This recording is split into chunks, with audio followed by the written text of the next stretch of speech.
Whenever I review a car, one of the comments that I get back from you guys is that it's nice that I always try and draw a comparison with other cars. It's something I consider to be essential because, let's face it, we never really truly drive a car in isolation. Our opinions of everything, not just cars, is always based on our own reference points, our own experiences. Now, there are some reference points and experiences which are going to be much more common than others. Now, you go on any internet forum and you ask somebody what kind of car you should buy, in most performance circles you're going to get one of two answers: an M3 or an MX-5. Now, I own an M3, as you know, but I do have a slight confession to make. I've never actually even sat in an MX-5. And I actually quite like the look of the current fourth generation cars. And thanks to some very kind people at the Donald's group, they have loaned me an MX-5 for the day so I can find out whether this motoring legend lives up to the hype. So first off, let's have a little look around their car in the showroom because the weather outside is pretty typical English November. So let's have a look. Mazda have recently introduced a new design language they call Kodo. I really like it. It's got curves and angles neatly integrated. It's got things happening kind of everywhere, but it isn't fussy. It works, it flows. Now, something that's really interesting about the MX-5 is how true to its roots it has stuck. Now, I did some research last night. This car has grown just over 100 kilos since the original car, about 26, 27 years ago. It's actually 2 inches or so wider, but about 2.5, 3 inches shorter. It's the exact same height as it always was, pretty low slung. Even when you're driving something like a Lotus about, the MX-5 is a pretty small, pretty compact looking car. Looks kind of squat now, it's a little bit wider and shorter. It's a really good vehicle. Now, bearing in mind, in the same time, the BMW 3 Series has grown by a foot and over 300 kilos. So Mazda have done things right. They've also got an interesting policy that I quite like, which they call right-sizing. You may have noticed that it's been a trend to move engines from, relatively high revving, naturally aspirated large units down to smaller turbocharged units. And they've done that all in the name of efficiency. Unfortunately, this is a sort of more specifically European than American problem. We've noticed that what's happened is that with a lot of these vehicles, they've actually basically found a way to cheat the emissions and fuel regulations, all that stuff, so that on paper the cars appear really good, but in the real world, they don't perform so well. Mazda have been kind of smart. They offer this car with 2 engines. You can have a 1.5 or a 2 litre, both 4-cylinder, both naturally aspirated. The car is front rear, as always, engine up front, driving out the back, 2-wheel drive only. This car is manual, as is ours. There is an automatic option coming. There is also a retractable roof option coming called the Fastback, so it's a hard top folding roof type thing. The spec of the cars is pretty simple, and the price is very reasonable too. When the car came out, it was basically trying to be a modern Lotus Elan. Actually, it was more like a Lotus Elan than the Lotus Elan that Lotus brought out at the same time. As a result, the MX-5 has sold incredibly well. They sold over 1 million of the things. That doesn't happen by accident.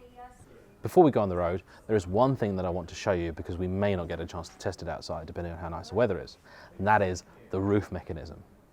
Now, I'm a fan of simplicity. I'm not a big fan of soft top roofs on cars, I'll be honest, but if a car's going to have them, it should work simply and easily. And Mazda have designed the perfect roof mechanism. Now, I'm outside the car at the minute, but you can do it from inside. This is how the roof goes up.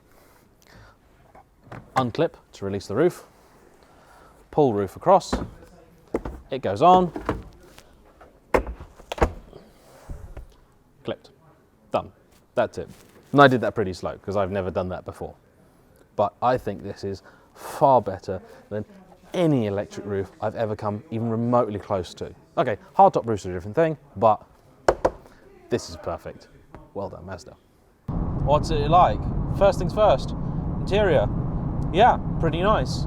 This is the top of the range Sport Active sat-nav version of the car, which according to Donald is a pretty common, pretty popular spec. Retails about £24,000, give or take. Nice thing with this car, there are very few options. The only 2 options that you can possibly spec at this trim level Or you can have a cream leather, which you would have seen in the car in the showroom, and you can have the safety pack, which this car has fitted, and it basically has lane departure warning and a few other things in it. I personally wouldn't spec the car with that, but it's not a particularly expensive option should you want to. So, it's very refined in here. Certainly if you're coming from something like an Elise, it's a nice place to be. You know, to cover big miles, pretty easy. The ride is a little firmer than I expected. It's got good control. The steering in the car is pretty pleasant. There's a lot of feedback coming through the wheel, a lot of information. It's perhaps a touch light for my liking, but that is a compromise that I'm sure was made in the interest of basically making a car that anyone could drive. You know, I don't feel robbed of it. It doesn't quite weight up in the corners in the way that I would like it to, but it's possible that I'm simply not driving it hard enough because the weather is basically not good enough for that. The view out, it's interesting. You know, you get out of an Elise and it feels like you're on stilts in here. You know, it feels like you're sat in a school chair inside the car. You're actually quite low compared to a lot of other cars on the road. One nice thing, you get a really nice view over the bonnet. You know, it's actually quite classic British car, not a coincidence, I'm sure. In fact, it reminds me an awful lot of quite a few TVRs, so like the Chimera, that sort of thing. It's a lovely view. Makes you feel actually like you're in a much sort of bigger, meatier car than you are. On the subject of meaty, the engine is really, really nice. The engine is kind of a masterclass in how to do a small, sporty car engine. It gives you a lot more punch than you would expect from a lot lower down. You know, peak power figure is only about 160 horsepower. You know, in this day and age, we put 300 horsepower in a hatchback, so it doesn't sound like a lot. But the reality is, certainly on the kind of roads that I think this car was envisaged for, it's just right. I think it's a phrase that I'm going to wind up using a lot. It's just right, because it is. It's not a car that feels dominated by any one thing in particular. You know, you can tell that they've taken a bit of time with choosing how everything goes. I quite like the little flash of red on the door. Again, reminds me a lot of the Elise. Some of the materials in here are not of the highest quality, but frankly, I'm talking about a car that is at an entry-level price point. I can totally accept that. The reality is that the thing is pretty nicely put together. I had a little fiddle with the infotainment earlier. It seems to work okay. It's got a sort of, you know, iDrive type knob here, and, you know, things work well. I haven't used the nav, but using the map, it's clear, it's easy to read. I don't like the way that they've put this screen on top of the dash. I think that feels perhaps a little not aftermarket, but it's actually quite similar to the current crop of Mercedes A cars. They all have a screen in them, but for whatever reason they all look like they designed the interior and then forgot that they were meant to have a screen, and so they've kind of just gone stuck it there. So I started this video by talking about the need to have a reference point for anything that you talk about. Now, in isolation, the MX-5 and Mazda's policy of right sizing has resulted in a car that I think, in pretty much all ways that matter, is just right. I think it looks great. I think the only reason people don't sort of praise it for its looks more is simply the fact that there's so many of them that you get familiar with the shape pretty quickly. The performance is just right. Okay, the little 2-litre engine is not going to set the world on fire, but when you're driving it along little back roads, it's perfect. It's got the response you'd want. You can rev it out without going a zillion miles an hour. It's fun. Interior fit and finish is excellent.